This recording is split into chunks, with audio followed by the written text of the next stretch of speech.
Seoul, South Korea. South Korean President Moon Jae-in has been invited to Pyongyang at an early date, officials said on Saturday, potentially setting up the first meeting of Korean leaders in more than 10 years.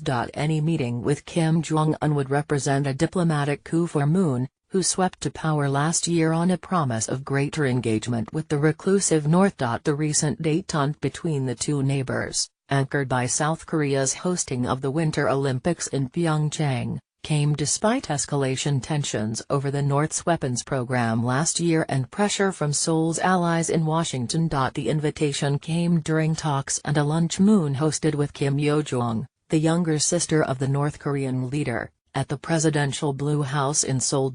Kim Jong-un wanted to meet Moon at an early date, a spokesman for the Blue House said. Moon responded by saying let's create conditions to make it happen, spokesman Kim Yo-jong, suggesting he was likely to accept the invitation.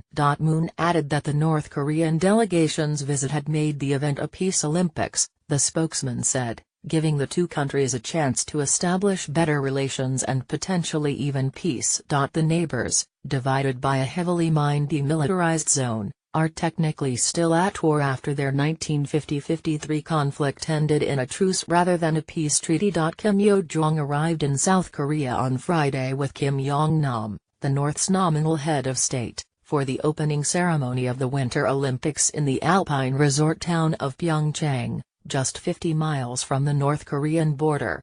They shook hands with Moon and cheered for athletes from the two countries who marched under a unified peninsula flag for the first time in a decade. The North Korean leader's sister also wrote a hopeful note in the visitor's book at the presidential Blue House.